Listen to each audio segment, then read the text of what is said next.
हरे कृष्णा। हरे कृष्ण। हरे कृष्णा। हम गुरु जी हरे कृष्णा प्रभु जी, 1 minute hold करना। कल क्या सुना था? मैं कह रहा हूँ कल आपने क्या सुना था? जी, कल आप बता सकते कि कृष्ण प्रेम कितना श्रेष्ठ होता है कि पांडव लोग कृष्ण प्रेम पाने के लिए राधा कुंड के तट पर वृक्ष बनकर खड़े थे और फिर भी और लक्ष्मी जी कृष्ण प्रेम पाने के लिए विष्णु को छोड़कर कृष्ण के पास आने के लिए वो वृंदावन के बाहर बैठ के अभी तक तपस्या कर रहे हैं। और आप बता रहे थे रैप सॉन्ग में जो भजन में एनिमल भी अट्रैक्ट होते हैं, लेकिन रैप सॉन्ग में एनिमल भाग जाते हैं। आप एग्जाम्पल देके समझा रहे थे। और उसके बाद का हाँ, और कृष्ण के भक्त जो है वो और किसी भी देवता को सम्मान नहीं देते, लेकिन सम्मान तो देते हैं, आकर्षित नहीं होते। आकर्षित नहीं होते, लेकिन और वो देवता के भक्त कृष्ण के प्रति आकर्षित होते हैं। ये सारे। हरे कृष्णा। और कौन है कॉन्फ्रेंस में? हरे कृष्णा। दूसरा नंबर किसका? हरे कृष्णा आपका है विजय प्रभु? दूसरा नंबर है? हाँ, मेरा नंबर है प्रभु जी। आज एकादशी व्रत करता है? हाँ, एकादशी व्रत तो रखेंगे। सिद्धांत जी आपने भी रखा है ना? जी जी। अच्छा, चलो आपके यहाँ पे तो एकादशी कल होगी ना, या आज ही है? नहीं प्रभु जी, कल होगी। तो आज कैसे रख लिया व्रत? हमने नहीं रखे। कल हम एकादशी व्रत हमेशा रखते हैं, तो कल भी रख लेंगे। हाँ, कल रखोगे ना? अच्छा, ठीक है ठीक है। अच्छा, आज ना एकादशी है तो हाँ, पुत्र एकादशी। हाँ, तो कौन सा पुत्र चाहिए आपको? आज पुत्र एकादशी है ना, कौन सा पुत्र चाहिए?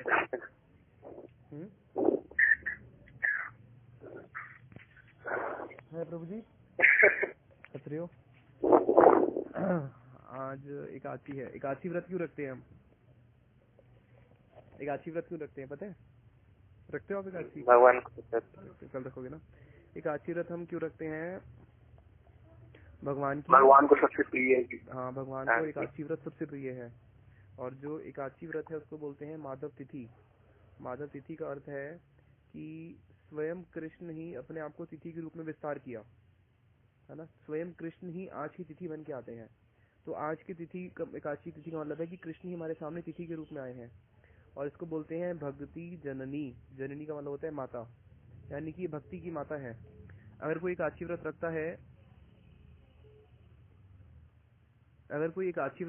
हरे कृष्णा।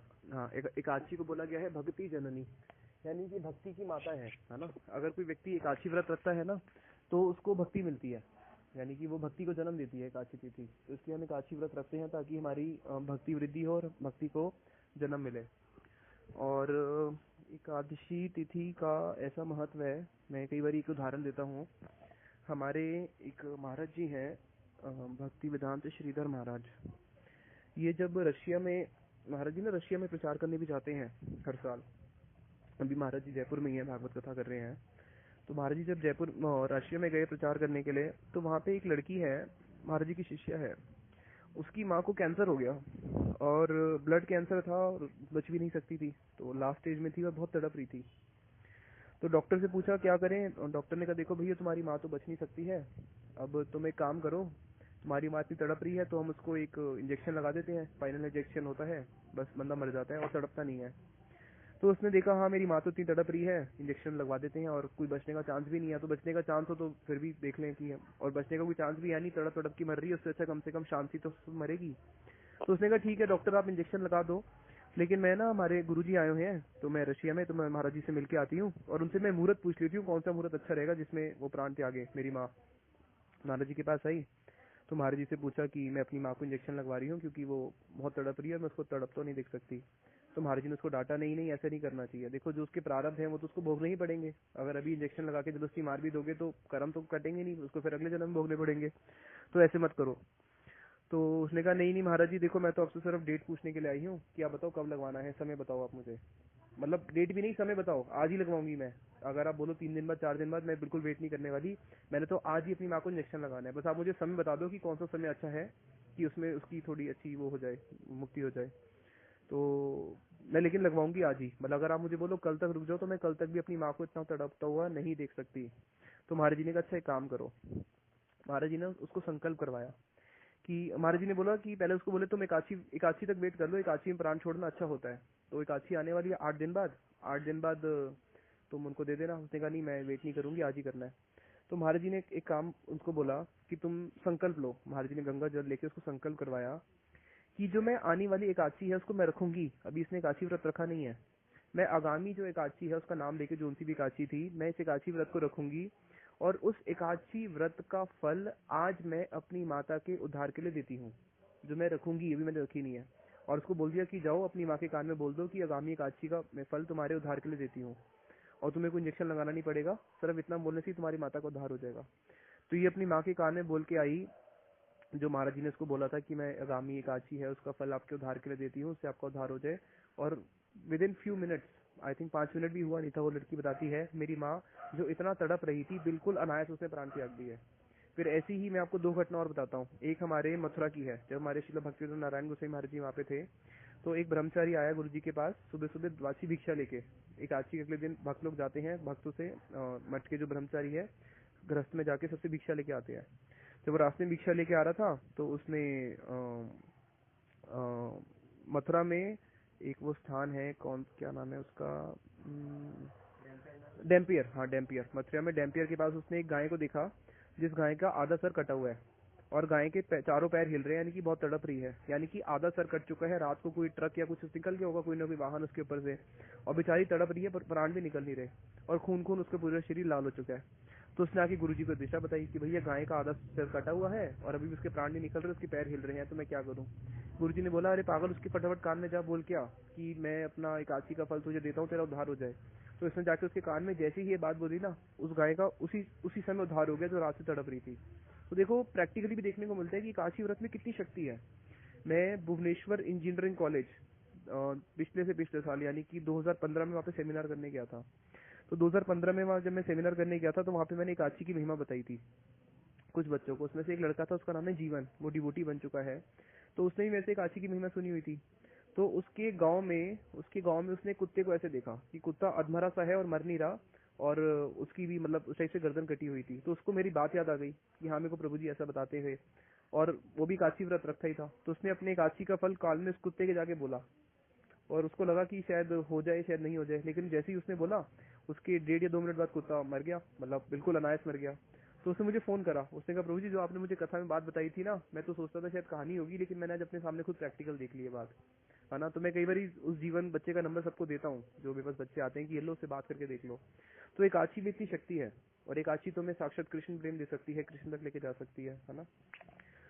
तो ठीक है, तो हम अपना आगे बढ़ते हैं। जो हम कल चर्चा कर रहे थे कि महाप्रभु पूछते हैं गान मध्य कौन गान जीवेर निज धर्म, कि जितने भी गान है उसमें से जीव का सबसे निज धर्म क्या है। तो उनको उत्तर मिलता है राधा कृष्ण प्रेम केली जय गीतेर मरम, कि जो राधा कृष्ण की जो प्रेम केली है, जो राधा कृष्ण का शुद्ध प्रेम है, उसका जो गान है वो ही वास्तविक में सबसे ऊंचा गान है। तो फिर कल हमने उसमें चर्चा करी थी कि किस प्रकार से इस संसार के जो भौतिक गाने होते हैं वो बदलते रहते हैं, लेकिन जो भगवान का गान है, लेकिन भगवान का जो गान है वो सेम एज इट इज रहता है, चाहे वो रामायण हो या तुलसीदास जी की रामचरितमानस हो या हनुमान चालीसा हो, या जो हम मंदिर में आरतियां गाते हैं, वो आरती कभी बदलती नहीं है, क्योंकि उसमें हमें नया नया आनंद मिलता है। लेकिन इस जगत के जितने भी गाने हैं वो कुछ समय बाद बदल जाते हैं। तो इसमें एक आज ना हम एकादशी है, तो एकादशी के दिन हम एक कीर्तन गाते हैं, श्री हरि वासिर हरि कीर्तन विधान नृत्य आरिम्बिला प्रभु जगतेर प्राण।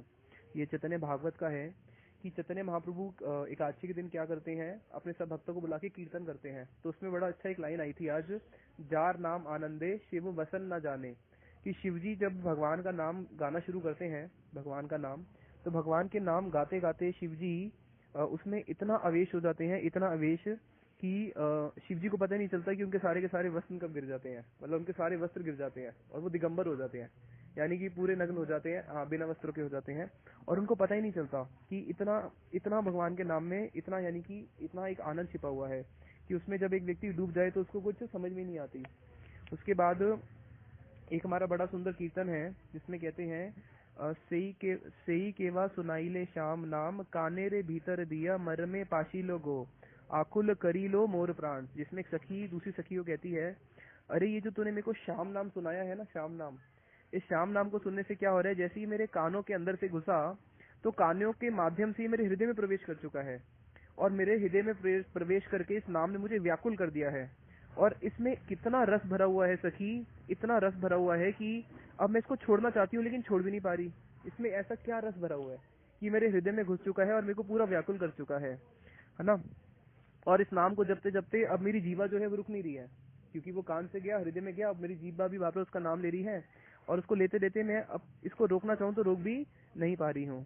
और फिर वो सखी कहती है कि देखो, जब भगवान के नाम से इतना मतलब आनंद मिल रहा है मुझे, तो जब मेरे सामने साक्षात भगवान आ जाएंगे और जब मैं उनका स्पर्श करूंगी तब मेरी क्या हालत होगी। स्पर्श करने से जब नाम से ही मेरी ये दशा हो गई है ना। और फिर वो कहती है कि जिसके नाम में इतनी शक्ति है, अब वो सखी कहती है कि पासी रीते चाही मने पासरा ना जाए गो, मैं इस नाम को भूलना चाहती हूँ लेकिन मैं भूल भी नहीं पाती, है ना। तो भगवान के नाम में देखो कितना आनंद है, कितना रस है कि अगर किसी के कान में वो चला जाए और उसके हृदय में प्रवेश कर जाए तो उसको भूलना चाहे तो भूल भी नहीं पाता। और सखी कहती है कि तुमने ऐसा मुझे कौन सा नाम सुना दिया, अब तो मेरा हृदय पूरा व्याकुल हो चुका है और कहीं लगता भी नहीं है। तो भगवान के नाम में इतना इतना रस भरा हुआ है। हमारे जो रूप गोस्वामी है, रूप गोस्वामी, एक बार चैतन्य महाप्रभु ने रूप गोस्वामी से पूछा कि तुम कोई नाम की महिमा बताओ, नाम की कोई महिमा बताओ कि भगवान के नाम की क्या महिमा है। तो रूप गोस्वामी जी ने बड़ा सुंदर श्लोक बोला जिसमें वो बोले, तुंडे तुंडावनी रतिम वितानुते तुंडावनी लब्धये, कर्ण कडोट कडमनीति घटेते कर्णार बुदेव्या स्त्रीहम, चेता प्राणगण संगनीति न जाने की चेता प्राणगण संगनी विजयते सर्व इंद्र नाम कृतिम, नो जाने जानिता की अद्भिर अमृति कृष्णीति वर्णद्वयी। उन्होंने बोला कि ये जो नाम है प्रभु, ये कैसा है, जब मैं इस नाम को अपनी जीवा से गान करता हूँ तो ये नाम मेरी जीवा पे तांडव नृत्य करने लगता है, तांडव नृत्य। और मुझे ऐसे लगता है कि एक जीवा तो बहुत कम है इस नाम का स्वादन करने के लिए, काश मेरे पास हजारों हजारों लाखों लाखों जीवाएं हो। और जब मैं इस जीव से भगवान का नाम लेता हूँ तो वो नाम कहाँ पे जाता है, कान में जाता है। तो उस समय मेरा मन करता है कि एक कान से तो मैं इस अमृत का पान ही नहीं कर पा रहा, मेरा उस समय मन करता है कि मुझे लाखों लाखों कान मिले और मैं लाखों लाखों कान से क्या करूं, उस अमृत का पान करते रहूं। क्योंकि अमृत पान, जो भगवान के नाम का अमृत पान है, वो कान से होता है। तो मेरे को एक कान कम पड़ता है। क्या इस संसार में कोई ऐसा गाना है जिसको लिए आप ऐसे बोलो कि हाँ ये मेरे तो 2 कान कम पड़ रहे हैं, मुझे हजारों कान चाहिए इस गाने को सुनने के लिए? कोई ऐसा गान है क्या इस जगत में? नहीं है। लेकिन भगवान के नाम देखो कितना मधुर है कि जिसमें रूप गोस्वामी जी कह रहे हैं मुझे लाखों जीवाएं चाहिए इसको गान करने के लिए और लाखों कान चाहिए सुनने के लिए। चेता प्राणगण सिंगनी है, हाँ हाँ, और चेता प्राणगण सिंगनी की ये मेरे मन में जाके इसने मेरी सारी इंद्रियों को कंट्रोल कर दिया है।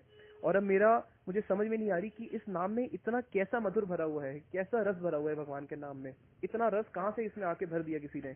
तो बताया कि भगवान का जो नाम है जीवों के लिए वो अमृत है, अमृत। इसलिए कह ना हमारा कीर्तन, जय जय हरि नाम चिद आनंद अमृत धाम पर तत्व अक्षर आकार, कि जो भगवान का नाम है वो साक्षात क्या है, अमृत है। और वो उस धाम से इस जगत में आया है अक्षर के रूप में, निज जन कृपा करी नाम रूपे अवतारी, जीव दया करी न अपार। जीवों के ऊपर दया करने के लिए भगवान ने क्या करा, अपने ही नाम को इस कलयुग में इसके रूप में लेके आ गए। तो भगवान के नाम अगर कोई गान करता है उसमें एक व्यक्ति पूरा का पूरा तन्मय हो जाता है, तन्मय। और उससे बड़ा कोई गान इस जगत में, हमारी सिटी बज रही है, उस जगत में उससे बड़ा और कोई गान है ही नहीं। फिर बताया, मुनि वृंद निरंतर जे नामेर समादर, करी गाय भरिया वदन। यहाँ तक कि जो मुनि वृंद है, जो ऋषि मुनि है, वो भी क्या करते हैं, इस गान को क्या करते हैं, गाते रहते हैं भरिया वदन, यानी कि अपने हृदय को भर के यानी कि उनका हृदय गदगद हो जाता है जब वो इस नाम को, भगवान के इस नाम को गाते हैं। और देखो अब इस भगवान के नाम गाने की देखो शक्ति क्या है। मान लो अभी संसार में बहुत दुखी हो, तो क्या गाना गाने से आपके दुख दूर हो जाएंगे? कई होते हैं ना बहुत दुखी होते हैं, पागलों की तरह बहुत दुखी होते हैं, तो सैड सॉन्ग चला लेते हैं, है ना, हम सैड सॉन्ग सुन रहे हैं, लेकिन सैड सॉन्ग को सुनने से बहुत दुखी हो जाते हैं और दुखी हो जाते हैं। लेकिन भगवान का नाम क्या है, आछे ताप जीवर जत तुम्ही सब कर हत हिलाए तुम्हारे एक बार। कह रहे हैं कि भगवान का नाम कैसा है कि आप इस व्यक्ति में, आप संसार में जितने भी दुखी क्यों ना हो, अगर आप इस भगवान के नाम को गाना शुरू करोगे तो आपके सारे के सारे दुख क्या हो जाएंगे, हमेशा के लिए खत्म हो जाएंगे, हमेशा के लिए खत्म हो जाएंगे। तो बताओ, इस संसार की गाना गाने से तो आपके दुख बढ़ेंगे, लेकिन भगवान का नाम गाने से क्या होगा, आपके सारे के सारे दुख भी हमेशा के लिए खत्म हो जाएंगे। डाके यदि कौन जन है दीन अकिंचन, ना ही देखे अन्य प्रतिकार। और अगर कोई व्यक्ति भगवान के नाम को बुलाता है अकिंचन होके, तो भगवान और कुछ नहीं देखते, उसके पास भागे चले हुए आते हैं। जैसे गजेंद्र ने बुलाया तो भगवान क्या करे, भागे चले आ गए ना, अपने आप को नहीं रोक पाए। द्रौपदी का वत्सरण हो रहा था, बुलाया, रोक पाए अपने आप को, नहीं रोक पाए, भागे चले आ गए। इसमें शिला भक्ति सिद्धांत रूपा जी बड़ा सुंदर एक हमें दृष्टांत समझाते हैं। कहते हैं चलो मान लो आपको पानी की प्यास लगी है, अब आप पानी पानी पानी बोलते रहोगे तो क्या होगा, प्यास बुझ जाएगी या प्यास बढ़ जाएगी, बल्कि बढ़ जाएगी, और है ना, और मुंह और सूख जाएगा। तो इस जगत में क्या है, नाम और नामी में डिफरेंस है। अगर जैसे एक व्यक्ति को पैसा चाहिए, अब वो बैठ के दिन रात पैसा पैसा बोलते रहे या पैसे के गाने गाते रहे, आजकल लोग गाते हैं ना, पैसे के कितने सारे गाने आ चुके हैं। एक कौन सा, मैं किसी को फोन करता हूँ हमेशा उसके फोन में कॉलर टोन लगी रहती थी, हाँ पैसा पैसा करती है, पैसे भी क्यों मरती है ना, हाँ बहुत पुराना गाना है। तो अगर वो इन गानों को गाने से क्या उनको पैसा मिल जाएगा, नहीं मिल जाएगा। या फिर कोई बियर के गाने गाते हैं, दारू के गाने गाते हैं, उसको पीने से उनको कुछ संतोष नहीं मिलेगा। लेकिन श्रीला प्रभुपाद जी कहते हैं, लेकिन जो चिद वस्तु है भगवान, वहां पे भगवान और भगवान का नाम एक है, इसको समझो, भगवान और भगवान का नाम एक है। अब वहां पे क्या होगा, अगर वो भगवान का नाम लेंगे ना, तो भगवान का नाम लेने से उनको भगवान की वो हो जाएगी, क्या कहते हैं, अनुभूति हो जाएगी, अनुभूति हो जाएगी। और अगर कोई व्यक्ति इतना ऊंचा पहुंच चुका है भजन में, तो वो भगवान के नाम को अगर अपने कान से पी रहा है, कहते हैं ना भगवान के नाम को कान से पियो, ये अमृत है। अगर कोई व्यक्ति शुद्ध नाम ले रहा है, नाम की भी स्टेजेस होती है, नाम अपराध, नाम अभास और शुद्ध नाम।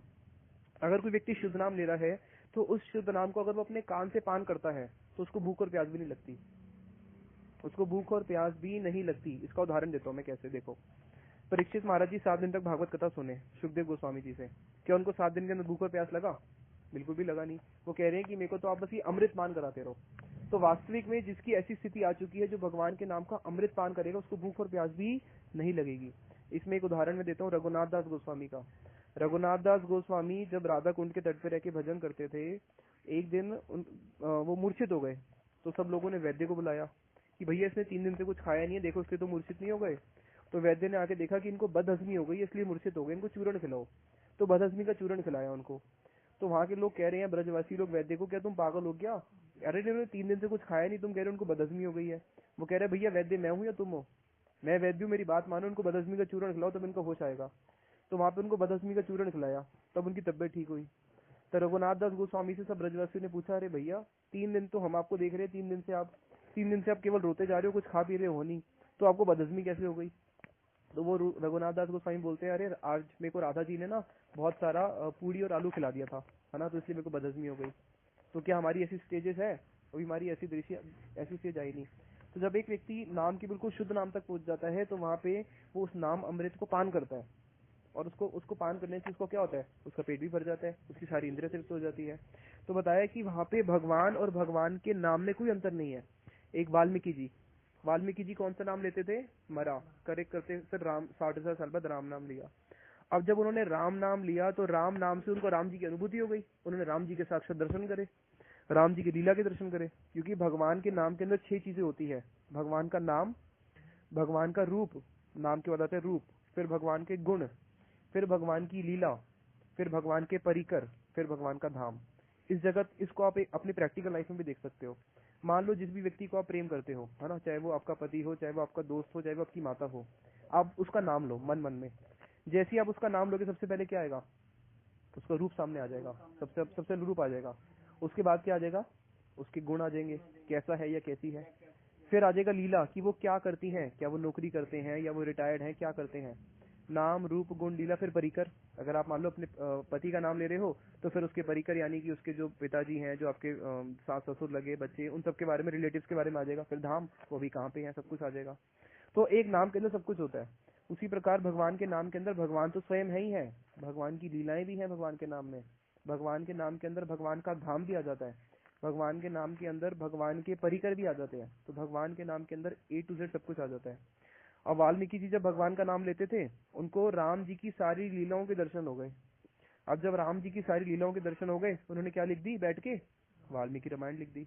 और इस रामायण को उन्होंने कब लिखा, राम जी के आने से पहले लिखा। राम जी तो बाद में आए, हाँ, राम जी आए थे त्रेता युग में, हाँ, राम जी त्रेता युग में आए बाद में, और इन्होंने रामायण पहले ही लिख दी ना, सतयुग में लिख दी थी शायद, पहले लिख दी थी, राम जी के आने से पहले इस रामायण को लिख दिया था। अब राम जी क्या क्या लीला करेंगे, कैसे जन्म लेंगे, वनवास में जाएंगे, सीता जी को त्यागेंगे, सब कुछ लिख दिया उन्होंने। और जो उन्होंने लिखा राम जी ने वही किया, कुछ भी उससे हटके किया नहीं। जो रामायण में लिखा है वही राम जी की लीलाएं हैं सारी, पहले लिख दी।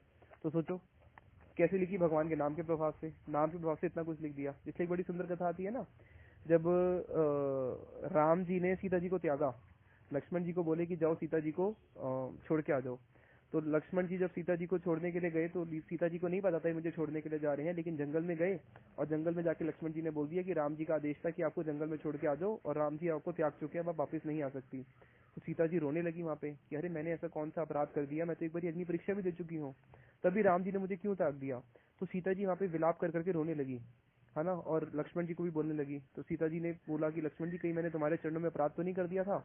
2 बार, एक बारी कब, एक बारी जब मैंने आपको वनवास के समय जब मैंने आपको उल्टा अपशब्द बोले, और एक बारी और जब वो शादी करके आए थे ना, जब शादी करके आए थे तो सीता जी ने लक्ष्मण जी को बोला था कि अब से तो शादी के बाद तो भाई का कोई हक नहीं रहता, सारा हक पत्नी का हो जाता है, तो अब इनके चरणों की सेवा मैं करूंगी, आप नहीं करोगे। तो सीता जी बोली क्या मैंने आपके चरणों में अपराध कर दिया इसलिए राम जी ने त्याग दिया क्या। तो सीता जी बहुत बोल के सीता जी बहुत रोने लगी, लेकिन लक्ष्मण जी भैया के आदेश से बंधे हुए थे, और वो भी बड़े क्या करते बेचारे, बड़े दुखी थे कि भैया का आदेश है मैं भी कुछ नहीं कर सकता।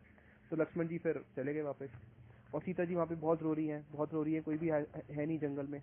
तो वही पास में वाल्मीकि जी का आश्रम था। तो वाल्मीकि जी ने देखा अरे तो कोई स्त्री रो रही है, कौन रो रही है, अपने शिष्यों को भेजा जाओ देख के आओ कौन रोता है। शिष्य गए और आके बताया कि ये तो कोई नारी है, और ये तो लगता है कि कोई बहुत बड़ी महारानी रो रही है। तो वेदव्यास जी कहते, वाल्मीकि जी कहते हैं कोई रानी है और यहाँ पे आके रो रही है, चलो मैं भी चलता हूँ देख के आता हूँ। तो वाल्मीकि जी को जाके देखा तो सीता जी बैठी है और बहुत रो रही है।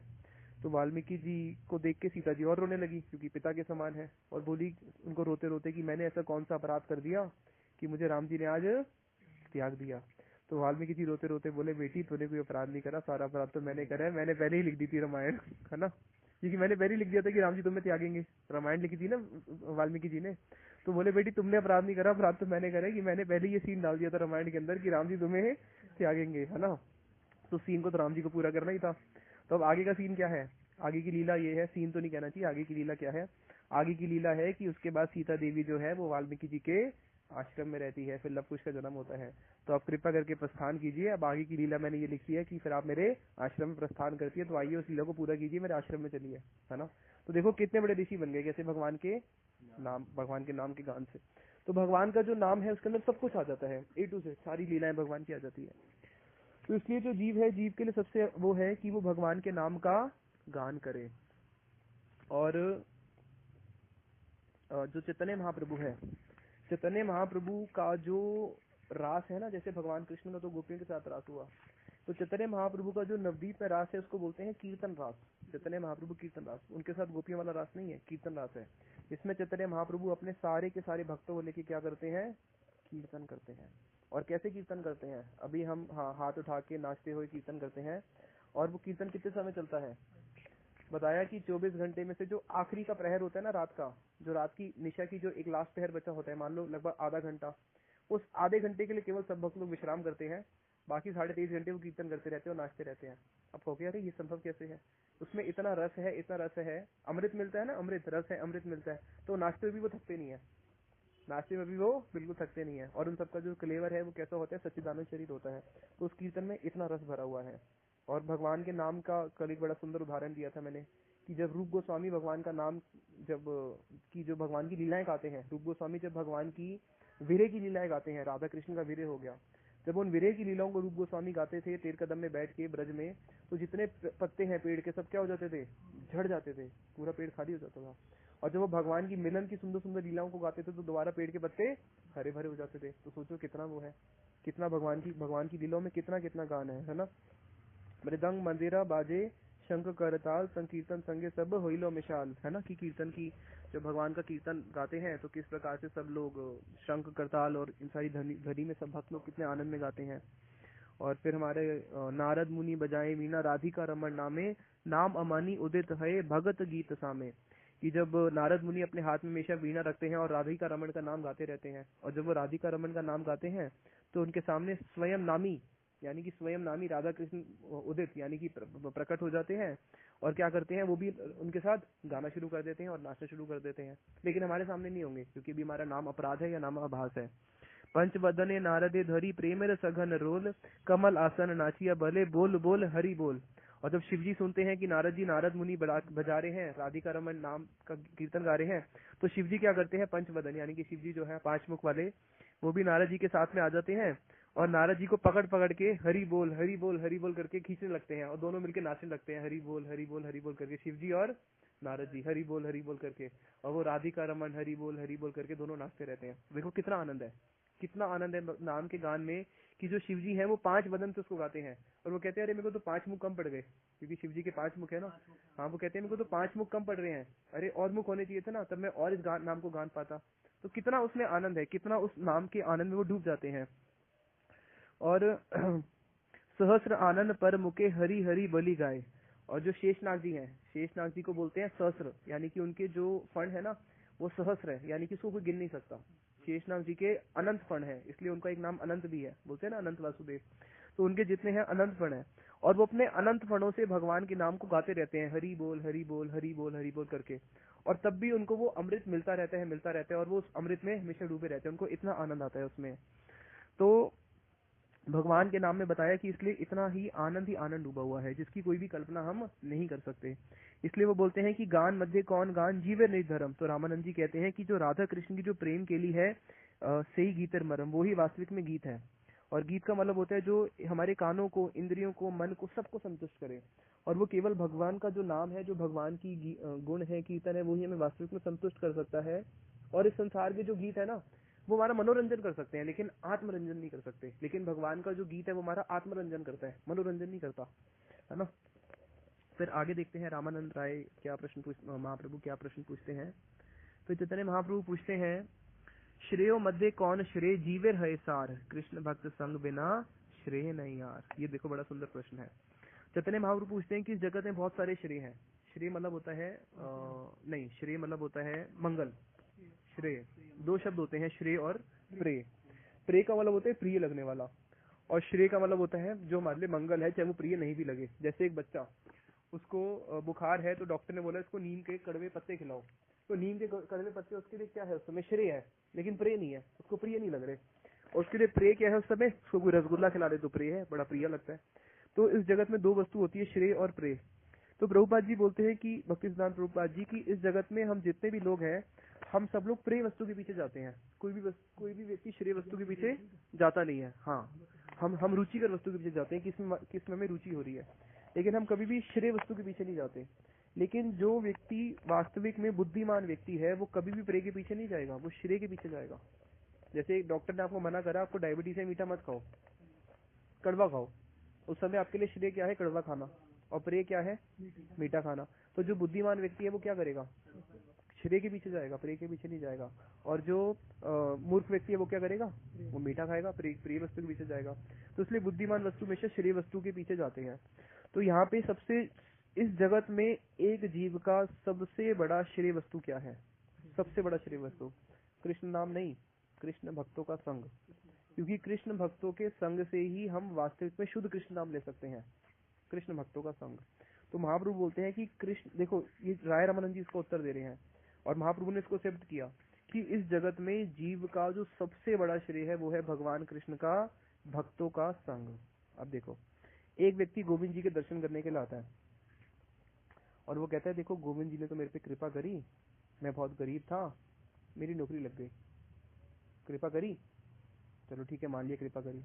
एक व्यक्ति आता है गोविंद जी के दर्शन करने और वो बोलता है देखो गोविंद जी ने मेरे पे कृपा करी, मेरी फैक्ट्री लॉसेस में जा रही थी और अब प्रॉफिट में चली गई, इसलिए मैं अपने कुछ शेयर गोविंद जी को देता हूँ प्रॉफिट का। एक व्यक्ति आता है गोविंद जी के मंदिर और वो कहता है अरे गोविंद जी तुम मेरे पे बहुत कृपा करी। क्या कृपा करी, मेरी शादी नहीं हो रही थी और मेरी बड़े अच्छे घर में शादी हो गई। एक व्यक्ति कहता है गोविंद जी ने मेरे पे बहुत कृपा करी। क्या कृपा करी, अरे मेरा 6 साल हो गया शादी का, आज तक बच्चा नहीं हो रहा था, लेकिन गोविंद जी के पास रोज दर्शन करने आता था, अब मेरा बच्चा हो गया। तो ये क्या वास्तविक में श्रेय है, ये वास्तविक में श्रेय नहीं है, ये वास्तविक में भगवान ने उन पर कृपा नहीं करी, ये तो भगवान ने उनकी वंचना कर दी। भगवान की जो वास्तविक कृपा होगी उस पे होगी जिसको भगवान अपने भक्तों का संग देंगे।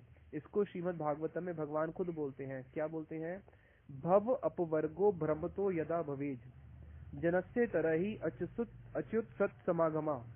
भगवान खुद बोलते हैं इस बात को। भव अपवर्गो, भव अपवर्गो का अर्थ है संसार में जो हम भ्रमण कर रहे हैं ना, भव अपवर्गो भ्रमतो यदा भवेज, जो हम भ्रमण कर रहे हैं इस संसार के अंदर 14 भुवन के अंदर, कभी स्वर्ग में, कभी नरक में, कभी धरती पे, फिर स्वर्ग, फिर नरक, फिर धरती।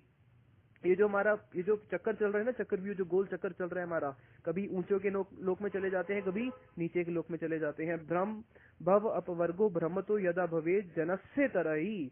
जब भगवान कृष्ण इस बात को बोल रहे हैं कि सुनो उद्धव, जब इस जगत से किसी एक व्यक्ति का इस भव अपवर्ग से भ्रमतो जो इसमें भ्रमण कर रहा है, जब किसी एक व्यक्ति को मुझे इस भव सागर से बाहर निकालना पड़ता है, ये जो भव सागर है जन्म मृत्यु जन्म मृत्यु जन्म मृत्यु का, जब मैं अगर किसी पे कृपा करता हूँ और मैं उसको बाहर निकालना चाहता हूँ तो मैं उसको क्या करता हूँ? भव अपवर्गो भ्रमतो यदा भवे जनस्य तरहि। जब मैं किसी जन को इस जगत से पार कराना चाहता हूँ, अब मैं इसको भव सागर से पार करा के अपने चरणों में बुलाना चाहता हूँ, तो मैं क्या करता हूँ? अच्युत सत समागमा, अच्युत यानी कि कृष्ण, उसके सत यानी कि उसके जो भक्त हैं समागमा, उनके संग में भेज देता हूँ, मिलन करा देता हूँ। यानी कि अगर मैं किसी पे वास्तविक कृपा करता हूँ, ये भगवान की वास्तविक कृपा है। अगर भगवान ने किसी पे पूर्ण कृपा करी है तो वो पूर्ण कृपा तब मानी जाएगी जब वो किसी अपने भक्त को मतलब जो उनके अपने किसी श्रेष्ठ भक्त के पास भेज दे, जो गोविंद के पास जा रहा है। अगर वो किसी जीव को, अगर कृष्ण भगवान किसी जीव को अपने भक्तों के संग में भेज देते हैं तो ये उनकी वास्तविक कृपा है, अदरवाइज उनकी वास्तविक कृपा नहीं है। वो तो फिर की आपकी जो मन की वासना थी उसको उन्होंने पूर्ण कर दिया, बस यही करा। लेकिन आपको उन्होंने ठग लिया, भगवान ने आपको ठग लिया, भगवान ने ठग लिया ना, भगवान ने आपको ठग लिया, क्योंकि आपको भौतिक वस्तु जी थी, भौतिक वस्तु देकर ठग दिया। ठीक है भैया, भौतिक वस्तु लो, हमसे दूर रहो, भौतिक वस्तु लेते रहो, लेकिन आपको अपने भक्तों का संग नहीं दिया। अब जब भक्तों का संग देंगे तो भक्त क्या करेंगे? भक्त उसके हृदय में जितनी भौतिक वासनाएं सब खत्म कर देंगे कि भैया हमने भगवान से बिजनेस नहीं करना, हमने तो भगवान की शुद्ध भक्ति करनी है, भगवान से प्रेम करना है। तो फिर वो भक्त उनको कथा सुना सुना के और उसको किसी प्रकार से भक्ति में लगा लगा के उसको क्या करेंगे? भगवान के चरणों में ले जाएंगे, और वो भगवान के चरणों में जाके फिर हमेशा भगवान का दास बन के भगवान की किसी भी रूप में सेवा करेगा, भगवान का नित्य परिकर बन जाएगा, भगवान का अपना नित्य जन बन जाएगा, है ना। सत्सुख समागमा। तो ये भगवान की वास्तविक कृपा है, श्रेयो मध्य श्रेय, की हमें किसी प्रकार से कृष्ण के भक्तों का संग मिल जाए। इसको जैव धर्म में भक्ति विनोद ठाकुर जी बोलते हैं, यदा ब्राह्मम ब्राह्मम हरिरद गलस वैष्णव जनम कदाचित संपश्यन तद अनुगम्य स्याद रुचिरुता। कि यदा ब्राह्मम ब्राह्मम, इस जगत में भ्रमण करते करते करते करते हरि रस गलद वैष्णव जन्म, अगर तुम्हें कभी कोई ऐसा वैष्णव मिल गया, कैसा वैष्णव? जो कि हरि के रस में डूब चुका है, दिन रात जो कृष्ण के कीर्तन में, कृष्ण के नाम में, राधा कृष्ण की लीलाओं में डूब चुका है, अगर कभी तुम्हें कोई ऐसा वैष्णव मिल गया तो समझ लो भगवान ने तुम पे अब कृपा कर ली, अब तुम्हें भगवान इस भव सागर से बाहर बुलाना चाहते हैं। हरि रस गलद वैष्णव कदाचित संपश्ने तद स्याद रुचि रुता। फिर वो क्या करेगा? वो तुम्हें भगवान की कथा सुना सुना के, क्योंकि भक्त जो है ना उसके बस केवल एक ही धन है, वो है भगवान की हरि कथा। हाँ, हरि राम रत्न, तो वो हाँ भजन अमृत, है ना। तो वो क्या करेगा? आपको भगवान की सुंदर सुंदर कथाएं सुनाएगा, और कथा सुना के सुनाते सुनाते सुनाते आपके हृदय को पूरा निर्मल कर देगा, और आपके हृदय में वो कृष्ण की सेवा की वासना दे देगा कि हाँ आप भी कृष्ण की सेवा की वासना, कृष्ण की सेवा करो। जो भक्त होते हैं ना उनके हृदय में होती है कृष्ण की सेवा की वासना कि हम कृष्ण तेरी सेवा करेंगे। भक्त अगर गोविंद जी के पास जाएगा तो वो ये बोलेगा, भगवान मैं तेरी सेवा करने आया हूँ, अब बता क्या सेवा करनी है। और जो भोगी व्यक्ति होगा ना वो गोविंद जी के पास जाके पता क्या बोलेगा?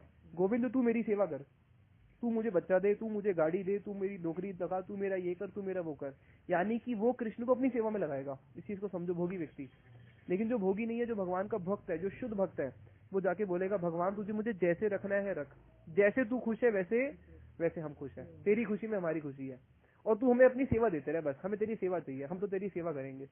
तो भक्त जो है ना वो भगवान को देने जाता है, और जो भोगी लोग हैं वो भगवान से लेने जाते हैं। तो देखो भक्तों की क्या महिमा है, वो भगवान को भी देने चले जाते हैं, है ना। और भगवान को भी उनके आगे क्या होता है? झुकना पड़ता है, उनकी सेवा ग्रहण करनी पड़ती है। तो जैसे वो खिलाएंगे वैसा वो खाएंगे, जैसे वो सुलाएंगे वैसे वो सोएंगे, जब वो उठाएंगे उनको उठना पड़ेगा, है ना।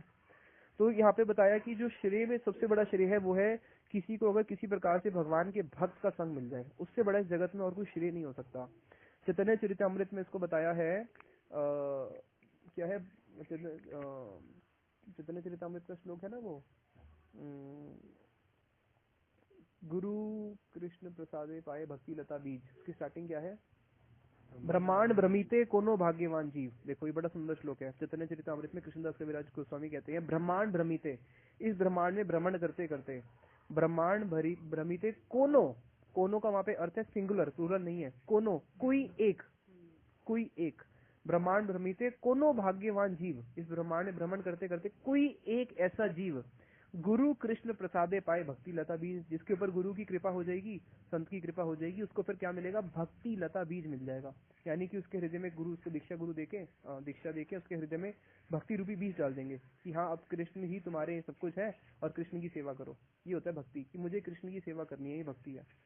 तो ये जो है इस जगत का सबसे बड़ा श्रेय है कि किसी प्रकार से हमारे भगवान के भक्तों का संग हो जाए। इसे हमारे गुरुजी एक बड़ा अच्छा उदाहरण देते हैं। हमारे गुरुजी कहते हैं कि गुरु की इस जगत में जैसे वो होता है ना पेड़, पेड़ को अगर आप पत्थर मारोगे क्या देगा? जब भी फल देगा। पेड़ आपको क्या देगा? गर्मी, खुद गर्मी लेगा, आपको छाया देगा और अपनी लकड़ी दे देगा, उससे बिस्तर बनाओ, कुछ भी बनाओ, सब कुछ। तो पेड़ हमेशा हमारा क्या करता है? उपकार ही करता है। कभी पेड़ नुकसान करता है किसी का? सुना है? कभी जगत में सुना है कि पेड़ ने किसी का नुकसान किया? पेड़ नुकसान भी करता है। अब कैसे करता है सुनो। नहीं नहीं, अगर आप पेड़ के नीचे रात को सोगे ना, अगर मान लो पेड़ का फल भी गिरना, आपके सर पे नहीं गिरेगा। मैं बैंगलोर में गया था, तो बैंगलोर में जो हमारा मठ है ना छोटा सा, तो हमारे मठ के बिल्कुल प्रांगण में वो नारियल के पेड़ है, नारियल का पेड़। तो मैं बिल्कुल वही नीचे बैठा हुआ था छाया में, और मैं कुछ पढ़ रहा था। तो मेरे को भी डर लग रहा था कि मेरे सर पे नारियल ना गिर जाए। तो वो जो नारियल का जो वो था ना गिरा, वो मेरे से बहुत दूर जाके गिरा। मतलब मुझे ऐसे लगा कि नारियल के पेड़ पे कोई बैठा है और उसने नारियल को लेके दूर फेंका है, क्योंकि वो तो सीधा अगर नारियल गिरेगा इतना बड़ा तो बिल्कुल नीचे गिरना चाहिए। लेकिन नारियल के पेड़ की खासियत है, वो जब भी अपने नारियल को फेंकेगा ना, वो देख लेता है कि आसपास कौन व्यक्ति खड़े हैं, वो कभी भी किसी के सर पे नहीं फेंकेगा। इसको याद रखना। नारियल के पेड़ से कभी भी हिस्ट्री में आपने नहीं सुना होगा कि किसी के सर पे नारियल गिर जाए। अगर कोई लोग बोलते हैं तो गलत बोलते हैं। आप साउथ इंडिया जाके देखो, किसी के सर पे कभी नारियल नहीं गिरता, हजारों नारियल के पेड़ है। अगर पब्लिक में भी बहुत सारे लोग खड़े हैं ना पेड़ के नीचे, तो पेड़ हमेशा क्या करता है, उसमें नारियल को फेंकता है, गिराता नहीं है। वो देखता है कि कहाँ पे कोई जन शून्य स्थान है, जहाँ पे कोई जन नहीं खड़ा, उस पे फेंक देगा। तो पेड़ में भी इतनी अक्कल है। सोचो, जिस पेड़ को आप कुल्हाड़ी मार रहे हो, जिस पेड़ पे आप चढ़ रहे हो पाँव रख के, जिस पेड़ को आप कुछ भी दंड दे रहे हो, वो पेड़ भी कभी अपना नारियल किसी के सर पे नहीं फेंकता। उसमें भी कितनी बुद्धि है, सोचो। तो पेड़ भी लेकिन नुकसान कर जाता है। कब? आप पेड़ के नीचे बैठे हो और आंधी तूफान आ गया तो क्या होगा? पेड़ की डाली है, पेड़ आपके ऊपर गिर जाएगा। होता नहीं है क्या? होता है ना कि बहुत तेज तूफान आया और तूफान में 4 लोग मारे गए। कैसे? पेड़ गिर गया, किसी की गाड़ी पे गिर गया, किसी पे गिर गया, हाँ है ना, बाइक पे गिर गया, कार पे गया। लेकिन हमारे गुरुजी इसमें एक उदाहरण देकर समझाते हैं कि मान लो अगर किसी संत को गुस्सा आ गया, किसी वैष्णव को गुस्सा आ गया आपके ऊपर, वैष्णव अगर गुस्सा भी करेंगे, क्रोध भी करेंगे ना, तब भी आपको कल्याण ही करेंगे। समझो, पेड़ को तो क्या हुआ, आंधी तूफान आया, आपके ऊपर गिर गया। अगर वैष्णव कभी गुस्से से आपके ऊपर गिर भी जाते हैं और आपके ऊपर बरस पड़ते हैं और आपको गाली भी देते हैं, तब भी आपका मंगल है उसमें। कैसे? उदाहरण दो। उदाहरण है नारद जी। नारद जी को नल, कुबर और मणिग्रीव, जो कि कुबेर के 2 पुत्र थे, नग्न अवस्था में स्नान कर रहे थे। नारद जी उनको देख के क्रोधित हो गए और उनको जाके बोले, तुम नग्न मेरे सामने खड़े हो तो जाओ, नंगे खड़े हो, तुम्हें शर्म नहीं आती? जाके पेड़ की तरह नंगे खड़े हो जाओ और जाके पेड़ बन जाओ। और वो नल, कुबर और मणिग्रीव दोनों क्या बन गए? दोनों पेड़ बन गए, वृक्ष बन गए। अब उन्होंने उनसे क्षमा मांगी। बोले ठीक है, तुम वृक्ष तो बनोगे, लेकिन तुम्हारा उद्धार करने के लिए साक्षात कृष्ण आएंगे। तो बताओ, अगर उनको पेड़ की योनि मिल गई और पेड़ की योनि से उनको साक्षात कृष्ण भगवान के गोलोक धाम की प्राप्ति हो गई, तो ये उनपे कृपा थी या श्राप था? ये कृपा हुई। गजानन जो गजेंद्र हाथी था, उसने भगवान को बुलाया। अगर आप उसका पूर्व इतिहास पढ़ोगे, उसको भी किसी ऋषि ने श्राप दिया था। उसको श्राप दिया था, हाँ पूर्व, हाँ उसको श्राप दिया था। और श्राप के कारण गजेंद्र बना। बोला लेकिन कृष्ण तुम्हारी रक्षा करेंगे। भगवान आगे साक्षात उसकी रक्षा करने। तो कहने का तात्पर्य है कि अगर वैष्णव लोग हम पे कभी क्रोध भी कर देना, अगर कभी बरस भी पड़े, तब भी उसमें जीव को उद्धार ही है। वो कभी भी किसी का अमंगल कर ही नहीं सकते, उनसे कभी किसी का मंगल हो ही नहीं सकता। तो इसलिए सबसे बड़ा श्रेय एक जीव के लिए है कि किसी प्रकार से उसको अपने जगत में कोई ऐसे वैष्णव मिल जाए। और रूप गोस्वामी जी तो उपदेशामृत में कहते हैं, अगर तुम्हें बहुत उच्च कोटि के वैष्णव मिल जाए, उच्च कोटि के वैष्णव में भी तारतम्य होता है, कनिष्ठ, मध्यम और उत्तम। अगर तुम्हें उत्तम श्रेणी के वैष्णव दिख जाए तो रूप गोस्वामी जी कहते हैं, भैया अपने प्राणों को भी उनके चरणों में निछावर कर दो, सब कुछ छोड़ के उनके चरणों में चले जाओ, सब कुछ छोड़ के उनके चरणों में चले जाओ, क्योंकि ऐसे वैष्णव कभी भी फिर मिलते नहीं है। वैष्णवों का जो संग है वो बड़ा दुर्लभ है। अब देखो, हमारे शास्त्रों में बताया गया है कि इस जगत में ये मनुष्य जीवन दुर्लभ है, और मनुष्य जीवन से भी दुर्लभ है वैष्णवों का संग। एक शुद्ध वैष्णव मिलना बहुत दुर्लभ है। अब शास्त्र बोलते हैं कि जो संत है वो बहुत दुर्लभ है, वैष्णव संग बहुत दुर्लभ है। लेकिन आज हम देखें तो हमें हर जगह वैष्णव दिखते हैं, हमें हर जगह साधु ही साधु दिखते हैं। टीवी खोल लो तो साधु की लाइनें लगी पड़ी है, बड़े बड़े साधु आते हैं, बड़े बड़े आचार्य आते हैं। तो अब हम क्या माने? अब हम क्या माने कि शास्त्र गलत बोल रहे हैं क्या? नहीं, शास्त्र सच्ची बोल रहे हैं। एक शुद्ध संत मिलना बड़ा कठिन है। एक शुद्ध संत जो कि उस ब्रज के रस में डूबा हुआ हो और दिन रात जो कि भगवान के चिंतन में डूब चुका है, जिसको इस संसार से कोई वो नहीं है, संसार से पूर्ण रूप से विरक्त हो चुका है, ऐसे संत मिलना बड़ा कठिन है, बहुत कठिन है। हमारे शास्त्र बोलते हैं कि ऐसे संत और ऐसे वैष्णव मिलना बहुत दुर्लभ है। अगर कभी हमें ऐसे वैष्णव मिल जाए तब तो समझ लो हमारा जीवन और हमारा सब कुछ धन्य हो गया। तो ये है इस जगत का सबसे बड़ा श्रेय कि हमें किसी प्रकार से वैष्णवों का संग मिल जाए। देखो मैं एक उदाहरण देता हूँ। हमारे शीला भक्ति सिद्धांत सरस्वती ठाकुर प्रभुपाद जी के एक शिष्य थे, तीर्थ महाराज जी, भक्ति विलास या भक्ति प्रदीप, मैं भूल गया क्या थे, तीर्थ महाराज जी थे। नवदीप धाम के समय कथा कर रहे थे। कथा के सामने उनके 20 या 25,000 ऑडियंस बैठी थी, पूरा भरा हुआ था। उस समय क्या था, आज से 60-70 साल पहले तो वो नहीं होते थे ना, टेलीफोन और ये सब नहीं होते थे। तो क्या होता था, लोग चिट्ठी लिखते थे, चिट्ठी। और चिट्ठी भी क्या होती थी, एक डाकघर में जब एक हफ्ते की चिट्ठी इकट्ठी होगी तब जाके फिर वो उसको पोस्ट करने जाएगा अलग अलग जगहों पे, हफ्ते या 10 दिन बाद जाएगा। तो वो कथा के बीच में उनके पास चिट्ठी आई, सन्यासी थे, कि आपका बेटा डॉक्टर बन चुका है। और आज से कुछ साल पहले, 30-40 साल पहले डॉक्टर बनना मतलब समझ लो मंत्री बनने के बराबर था, कि भैया डॉक्टर बन गया है, डॉक्टर बन गया है। तो उसका मतलब पूरे शहर में नाम होता था कि भाई साहब ये डॉक्टर है ये। तब जब वो कथा कर रहे थे, कथा के बीच में जब चिट्ठी पहुंची, डाक उसने आके दी कि तुम्हारा और उन्होंने खोली एकदम, तो देखा कि उसमें लिखा है बेटा डॉक्टर बन गया। तो उनके चेहरे पे किसी प्रकार की कोई भी उमंग नहीं आई, चेहरे पे किसी प्रकार का आनंद नहीं आया। यानी कि उस, ये होते हैं वास्तविक साधु, देखो कि अगर उनके पास कोई गुड न्यूज आ रही है तो गुड न्यूज से भी वो क्या हो रहे हैं, प्रभावित नहीं हो रहे। उनको गुड न्यूज उनको आनंद नहीं दे पाई। हाँ, उसी के थोड़ी देर के बाद एक चिट्ठी और आई, कुछ मिनट बाद, आई थिंक 1 मिनट बाद ही। और उस चिट्ठी में लिखा था कि आपके बेटे की मृत्यु हो गई है। क्योंकि वो जब डॉक्टर बना तो उसके 4-5 दिन बाद वो मर गया था, तो उन्होंने पहले चिट्ठी डाल दी थी बेटा डॉक्टर बन गया है। जब 5 दिन बाद मरा तो चिट्ठी डाल दी कि आपका बेटा मर गया। लेकिन दोनों चिट्ठी एक साथ पहुंची, हाँ 1 या 2 मिनट बाद। अब जब उन्होंने इस चिट्ठी को पढ़ा कि मेरा बेटा मर गया है, तो शोक होना चाहिए, दुख होना चाहिए। उनके चेहरे पे बिल्कुल भी दुख हुआ नहीं। उनका चेहरा बिल्कुल जैसे था, सेम वैज इट इज। उनकी फीलिंग और उनकी आवाज सेम वैज इट इज। उनके शरीर में, उनकी वाणी में, उनके किसी कृत्य में, उनके किसी कार्य में किसी प्रकार का कोई भी विकार आया नहीं, कुछ भी विकार आया नहीं। क्यों? क्योंकि वो एब्सोल्यूट में प्रतिष्ठित हो चुके हैं, भगवान में प्रतिष्ठित हो चुके हैं।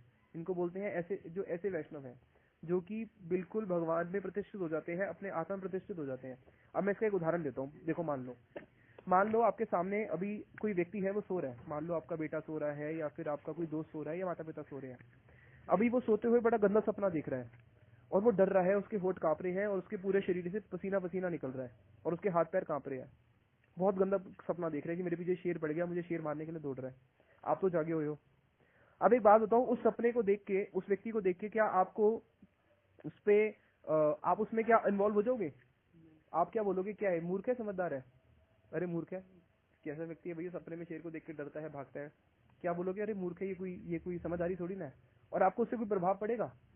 क्या आप भी डर जाओगे, अरे नहीं उसको तो शेर मार रहा है, शेर मार रहा है, मैं उसकी रक्षा करूं नहीं, अरे पागल है, सपना देख रहा है, यही बोलोगे ना। अब मान लो थोड़ी देर बाद उसने दूसरा सपना देखा कि वो बहुत बड़ा मंत्री बन चुका है, या उसकी करोड़ों की जैकपॉट लग चुका है। अब वो सपने में ही बड़ा हंस रहा है, अपना सर हिला रहा है, पावर पैर हिला रहा है। अब क्या उसको देख के भी आप प्रभावित होगे? नहीं होगे। लेकिन जो सपने में डूबा हुआ है वो क्या करता है? अच्छे सपने में हंसता है और बुरे सपने में रोता है। लेकिन आपकी चेतना जागी हुई है, आप उस समय जागे हुए, वो सो रहे हैं। तो आप अगर वो अच्छा सपना देखे, बुरा सपना देखे, आपको दोनों में प्रभाव पड़ेगा क्या? आपको दोनों में प्रभाव नहीं पड़ेगा। क्यों? क्योंकि आप जागे हुए हो। उसी प्रकार से वैष्णवों की आत्मा जागी होती है, वो अपने आत्मधर्म में प्रतिष्ठित हो जाते हैं। लेकिन अभी हम जो है, हम सब भी सो रहे हैं, हमारी आत्मा सो रही है, अभी हम सपने में चल रहे हैं। अब वास्तविक जो एक व्यक्ति सो रहा है, उसका सपना कब टूटेगा? जब उसकी आंख खुलेगी, तब उसको चलेगा, अरे मैं तो सपना देख रहा था। लेकिन हमारा सपना कब खुलेगा? जब हमारी आंख बंद हो जाएगी ना, तो हमारी आंख बंद हो जाएगी, आखिरी जब हमारी सांस होगी, आंख बंद हो जाएगी, तब जो हमारी आत्मा देखेगी, अरे अरे मैं तो शरीर थी नहीं, ये तो मैं सपना था सारा जो मैं देख रही थी, ये तो कुछ था ही नहीं, ये तो शरीर मेरा है ही नहीं, ये तो लोग लेके जा रहे हैं, सब कुछ खत्म हो गया, तो ये तो मेरे लिए सारा सपने की सारे था। और मैं इसी के अंदर इन्वॉल्व रहा, मैं इसी के अंदर हंसता रहा और इसी के अंदर दुख होता रहा। तो ये सपना तब हमारा खुलता है जब हमारी आंख बंद हो जाती है, और वो सपना तब टूटता है जब हमारी आंख खुल जाती है। तो जो वैष्णव लोग हैं वो आत्मधर्म में प्रतिष्ठित हो चुके हैं, वो अपनी आत्मधर्म में प्रतिष्ठित हो चुके हैं, और वो जानते हैं कि मैं आत्मा हूं, मैं शरीर हुई नहीं, I am not this body, we are the soul. ये हमारी भक्ति का सबसे बेसिक कॉन्सेप्ट है। इसलिए वो, और जब समझ में आई थी कि हम आत्मा है, तो आत्मा का संबंध किससे है? परमात्मा से, भगवान से है। तो वो उनकी जो भी फीलिंग्स होती है, चाहे वो सुख हो या दुख हो या जो भी उनकी हो, वो केवल भगवान के साथ होती है, और जगत के प्रति वो उदासीन हो जाते हैं। तो ऐसे वैष्णवों का संग हमें बहुत मुश्किल से मिलता है, ऐसे वैष्णव बड़े दुर्लभ है हमें मिलना। तो ये सबसे बड़ा श्रेय है कि कभी किसी प्रकार से अगर हमें कोई ऐसा कृष्ण भक्त मिल जाए, परम कृष्ण भक्त, और उससे अगर हमें हरि कथा सुनाए वो, और हमें वो प्रीति से हमें भजन में आगे बढ़ाए, तो इससे बड़ा श्रेय और हमारे लिए कोई नहीं हो सकता। इसलिए देखना, श्रीमद् भागवतम इसका प्रमाण है। ध्रुव महाराज जी देख लो, प्रहलाद महाराज जी देख लो, जड़ भरत देख लो, गोपियां देख लो, उद्धव जी देख लो, पांचों पांडव देख लो, नारद जी देख लो, वेद व्यास जी देख लो, श्रीमद् भागवतम में जितने भी भक्त हैं, भीष्म पितामह देख लो, सारे भक्तों का चरित्र देख लो। सब लोगों ने एक ही वर मांगा है, पूरी भागवतम में खोल खोल के देख लो, मैं दिखा दूंगा। सब लोगों ने एक ही वर मांगा है, भगवान हमें तेरे भक्तों का संग चाहिए।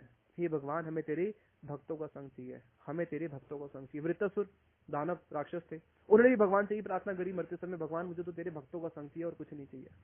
तो किसी ने भगवान से ये नहीं मांगा भक्त ने कि हमें तेरा संग चाहिए, सब मांग रहे कि भगवान हमें तो तेरे भक्तों का संग चाहिए, क्योंकि भगवान के भक्तों के संग से ही हमारी भक्ति होगी। अब आजकल एक नया कॉन्सेप्ट आ चुका है, अरे भगवान के भक्त तो नित्य होते हैं, तो उनके जीवन संग की क्या आवश्यकता है? नहीं, उनके जीवन संग की बहुत आवश्यकता है। जब तक हमें कोई जीवन साधु संग नहीं मिलेगा, तो फिर तो शास्त्र ही गलत हो गए ना। साधु संग की आवश्यकता क्या है? ऐसे तो ठीक है, वेद व्यास जी है, सुखदेव गोस्वामी, इतने सारे शुद्ध संत हुए हैं, तो हम उन्हीं को अपना गुरु मान लेते हैं, एक साधु की आवश्यकता ही क्या है? लेकिन नहीं, एक जीवन साधु संत की हमें जीवन में बहुत आवश्यकता है। वो हमें गाइड करेंगे, वो हमें कथाएं सुना सुना के भगवान की तरफ मार्ग में लेके जाएंगे। तो यही सबसे बड़ा श्रेय है इस जीवन का। और हम भगवान से हमेशा ही प्रार्थना करा करो कि भगवान हमें किसी प्रकार से अपने, तू जो वैष्णव है, हमें वैष्णवों का संग दे दे और उनकी सेवा दे दे, बस हमें और कुछ नहीं चाहिए इस जगत में। तो यहीं पे फिर मैं वाणी को विश्राम देता हूँ। किसी का कोई प्रश्न है? No question. Hello, Hare Krishna. Hare Krishna प्रभु। हाँ जी दीदी। तो ये बोला था ना कि वो आप शुरू में क्या बता रहे थे, एकादशी के बारे में क्या बात शुरू करी थी? वो मैं एकादशी के बारे में बता रहा था, थोड़ी सी एकादशी की महिमा बता रहा था कि एकादशी के बारे में अपने जो भक्तों के संग के बारे में बता रहे थे ना। हाँ, ये जब हम भगवान से प्रार्थना करते हैं कि हमें आपकी सेवा का मौका दीजिए, हम आपकी सेवा करना चाहते हैं, तो हम भगवान की सेवा कैसे कर सकते हैं? मतलब हम क्या करें कि भगवान की सेवा होगी? हम जो ऑलरेडी भगवान की सेवा कर रहे हैं भक्त लोग, हम उनके अनुगत्य में भगवान की सेवा करेंगे, क्योंकि भगवान को क्या चाहिए और क्या नहीं चाहिए वो अपने भक्तों के हृदय में प्रकाशित करते हैं। भगवान के मन में जो भी इच्छा होती है वो भक्त के हृदय में प्रकाशित हो जाती है, क्योंकि भगवान जो है भक्त के हृदय में ही रह रहे हैं। तो भगवान जो भी देखो, देख इसको समझो, भक्त के हृदय में कौन रहता है? भगवान। भगवान के हृदय में कौन रहते हैं? भक्त। यानी कि भक्त की इच्छा को कौन समझ लेते हैं? भगवान समझ लेते हैं, उनके हृदय में रह रहे हैं। और भगवान के हृदय में कौन रहते हैं? भक्त रहते हैं। अगर भगवान ने अपने हृदय में जैसी कोई इच्छा करी, उनके हृदय में कौन बैठे हैं? भक्त बैठे हैं। तो भक्त को समझ में आ जाएगा भगवान ने इच्छा करी, और भक्त के हृदय में बैठे हैं भगवान। अब भक्त को इच्छा करेगा तो भगवान समझ जाएंगे कि ये इसकी इच्छा है। तो भगवान क्या करते हैं? अपने भक्तों की इच्छा को पूरी करते हैं, और भक्त क्या करते हैं? वो भगवान की इच्छा को पूरी करते हैं। लेकिन जो भक्त है ना, जो शुद्ध भक्त है, उनकी तो इच्छा ही होती है कि हमें भगवान तेरी सेवा चाहिए, वो तो कोई जागतिक वस्तु चाहते ही नहीं है, उन्हीं के हृदय में भगवान बैठते हैं। तो इसलिए भगवान उनको अपनी सेवा देते रहते हैं, और भक्त भगवान की सेवा करते रहते हैं। तो अब जो भक्त है, जो कि वास्तविक में भक्त है, वो जानते हैं कि भगवान की क्या इच्छा है, और वो उनकी इच्छा को पूरी करने के लिए सेवा करता है। तो हम अगर उनके अनुगत्य में आ जाए, अगर हम उनके अनुगत्य में आ जाए, तब हम सेवा कर सकते हैं, हम डायरेक्ट नहीं कर सकते। इसलिए शिला गौर किशोर दास बाबा जी महाराज जी के पास कुछ लोग भजन करने के लिए आए। तो शिला गौर किशोर बाबा जी महाराज जी ने उनको बोला कि तुम एक काम करो, तुम बैंगन उगाओ, बैंगन खेती में जाके बैंगन उगाओ। तो बड़े गुस्से में आ गए, अरे हम अपने माता पिता को छोड़ के आए हैं, हम अपने घर को छोड़ के आए हैं, हम यहाँ पे क्या कोई लेबर का काम करने आए हैं जो बैंगन उगाएंगे? क्या हम खेती करने आए हैं? उससे तो तुम अपने घर पे ही अच्छे थे, हम यहाँ पे आके बैंगन क्यों उगाए? भैया हमें तो भजन करना है। तो गौर किशोर जी महाराज जी बोले, भैया तुम बैंगन उगाओ, उसी से तुम्हारा भजन हो जाएगा। अब उनको समझ भी नहीं है ये बात, तो उन्होंने जाके भक्ति विनोद ठाकुर जी को कंप्लेंट करी कि देखो हम भजन करने के लिए आए हैं, और ये गौर किशोर बाबा जी महाराज जी बोलते हैं कि तुम बैंगन उगाओ। तो भक्ति विनोद ठाकुर जी बोले, अरे तुम इतने तामसिक लोग हो कि तुमसे भी भजन होगा ही नहीं, है ना, तुम्हारे बस की नहीं है भजन करना। तुम्हें अगर वो माला देंगे करने के लिए, तो माला भी कर नहीं पाओगे। और अभी वो क्या करना चाहते हैं? वो राधा कृष्ण को बैंगन की सब्जी खिलाना चाहते हैं, है ना। और वो तुम्हें सेवा का मौका दे रही है कि तुम बैंगन उगाओ। अगर तुम बैंगन उगाओगे, उस बैंगन को वो क्या करेंगे, उस बैंगन को वो बना के भगवान की सेवा में लगा देंगे, और उससे तुम्हारी भक्ति हो जाएगी, उससे तुम्हारा भजन का अधिकार बढ़ जाएगा। इसलिए जो वो बोलते हैं तुम वही करो, है ना। इसलिए जो भक्त लोग होते हैं, भक्त लोग भगवान की इच्छा को जानते हैं। हम किसी भक्त के अनुगत्य में ही भगवान की सेवा कर सकते हैं, बिना भक्तों के हम भगवान की सेवा नहीं कर सकते। लेकिन वो भक्त भी कैसा होना चाहिए, वो भक्त होना चाहिए शुद्ध भक्त, जिसके हृदय में पैसे की लालसा नहीं है। वो आपको ये नहीं बोलेगा कि तुम मुझे पैसे ला के दो, क्योंकि पैसे से भगवान की सेवा नहीं होती। भगवान की सेवा जो होती है वो हृदय से होती है, भावना से होती है। तो वो जो भक्त है उसके अंदर किसी प्रकार की पैसे का लोभ नहीं होना चाहिए, उसके प्रकार में किसी प्रकार की मान प्रतिष्ठा का लोभ नहीं होना चाहिए कि मेरा सम्मान हो, मेरी प्रतिष्ठा हो, लोग मुझे जाने। उसके किसी प्रकार का डिजायर फॉर फेम उसके हृदय में नहीं होना चाहिए। अगर उसके हृदय में मान की इच्छा है कि मेरी मान हो, मेरी प्रतिष्ठा हो, या उसके हृदय में अगर पैसे की इच्छा है, तो वो भी शुद्ध भक्त नहीं हुआ। वो यानी कि प्रोसेस में स्टूडेंट है, स्टूडेंट, बट वो इज नॉट अ टीचर। तो हमें एक ऐसा भक्त चाहिए जो हमारा टीचर हो। हमें स्टूडेंट भक्त नहीं चाहिए, हमें टीचर भक्त चाहिए, जो कि ऑलरेडी टीचर बन चुके हैं, जिनके हृदय में पैसे का, कनेक्ट का, कामनी का कोई लोभ नहीं है। केवल वो कृष्ण की सेवा करना चाहते हैं, गुरुवरों की सेवा करना चाहते हैं। जब हमें ऐसे प्योर डिवोटीज मिलेंगे, उनके संग से फिर हमारी भक्ति होगी, और उनके संग से हम भगवान की सेवा कर पाएंगे। ठीक तो है। अभी शुद्ध भक्त कहाँ से ढूंढने बैठे हैं? शुद्ध भक्त कहाँ से ढूंढने बैठो, गूगल पे ढूंढो मिल जाएंगे है ना, याहू पे ढूंढो, वहां मिल जाएंगे सर्च इंजन पे। शुद्ध भक्त ऐसे थोड़ी ना ढूंढने से मिलते हैं। भगवान से प्रार्थना करो, भगवान किसी शुद्ध भक्त का संग दे देंगे। हम अगर ढूंढने जाएं तो हम शुद्ध भक्त को नहीं ढूंढ सकते, है ना। तो भगवान से हम सच्चे हृदय से प्रार्थना करो। भगवान तो अंतर्यामी है ही। अगर हम भगवान से सच्चे हृदय से प्रार्थना करेंगे तो भगवान हमें शुद्ध भक्तों का संग दे देंगे, भगवान हमें शुद्ध भक्तों के संग में दे देंगे, है ना। ठीक है। वैसे अगर आप गूगल पे शुद्ध भक्त लिखोगे ना तो सब उल्टा आ जाएगा, इसलिए सर्च मत करना, है ना। आजकल तो वो है ना, अडल्ट्रेशन चल रही है, अडल्ट्रेशन का वो चल रहा है। मैंने ना वो रूप मंजरी सर्च करा, जैसे रूप गोस्वामी है ना, तो वो रूप मंजरी है नित्य स्वरूप में। तो मैंने गूगल पे रूप मंजरी सर्च करा, किसी एक्ट्रेस के बारे में लिखो, आ गया, है ना। तो अगर जैसे मधु पंडित महाप्रभु के शुद्ध परिकर थे, जो मधु पंडित थे ना, जिन्होंने गोपीनाथ विग्रह को प्रकट किया है, राधा गोपीनाथ विग्रह मधु पंडित जी ने प्रकट करे हैं। जो ये हमारे राधा गोपीनाथ है ना, गोपीनाथ गोविंद और वो। लेकिन आज आप मधु पंडित करोगे तो अक्षय बात के फाउंडर आ जाएंगे, है ना। तो इसलिए गूगल पे सर्च मत करना, इसलिए सब उल्टा हो जाएगा, है ना। प्रार्थना कर सकते हैं। हाँ, बस हम भगवान से प्रार्थना कर सकते हैं, और अगर हम भगवान से प्रार्थना करेंगे तो भगवान हमारे अंतर्यामी के रूप में है। और अगर हम सिंसियर होंगे ना, इसको भी समझो, अगर हम सिंसियर होंगे और हम भक्तों की सेवा करना चाहते हैं, अगर हम वास्तविक में सिंसियर हैं, तो भगवान हमें अपने आप अपने शुद्ध भक्तों का संग दे देंगे। जैसे ध्रुव महाराज जी में इच्छा आई कि वो भगवान की तपस्या करना चाहते हैं, भजन करना चाहते हैं, तो भगवान ने नारद जी को बुलाया वैकुंठ में और बोले, नारद जी फटाफट जाओ और ध्रुव महाराज जी के पास जाओ और उसको जाके मंत्र दे के आओ। क्यों? क्योंकि वो मेरे को प्राप्त करना चाहता है। तो भगवान फिर खुद ही गुरु को हमारे पास भेज देंगे। हम गुरु के पास नहीं जाते, गुरु हमारे पास आते हैं। स्वामी प्रभुपाद जी विदेश में गए, विदेशी लोग स्वामी प्रभुपाद जी के पास नहीं आए, इस चीज को समझो। तो जो गुरु है, भगवान ऐसी व्यवस्था बनाएंगे कि गुरु को हमारे पास भेज देंगे, हमारा उनसे मिलन करा देंगे, शुद्ध संतों से हमारा मिलन करा देंगे। ये भगवान करवाएंगे अगर हम सिंसियर हैं तो। अगर हम सिंसियर नहीं है तो फिर हमें बस वैसे मिल जाएंगे, बापू मिल जाएंगे कोई भी, और क्या, है ना। अगर हम सिंसियर है तो हमें शुद्ध संग मिल जाएगा, नहीं तो फिर हम कहीं पे भी जाके फंस जाएंगे। ये हमारी सिंसियरिटी के ऊपर डिपेंड करते हैं कि कितने हम सिंसियर हैं। जितने हम सिंसियर होंगे उतना हमें शुद्ध संग मिलता रहेगा। ठीक है। गौर प्रेमानंदे हरि हरि बोल।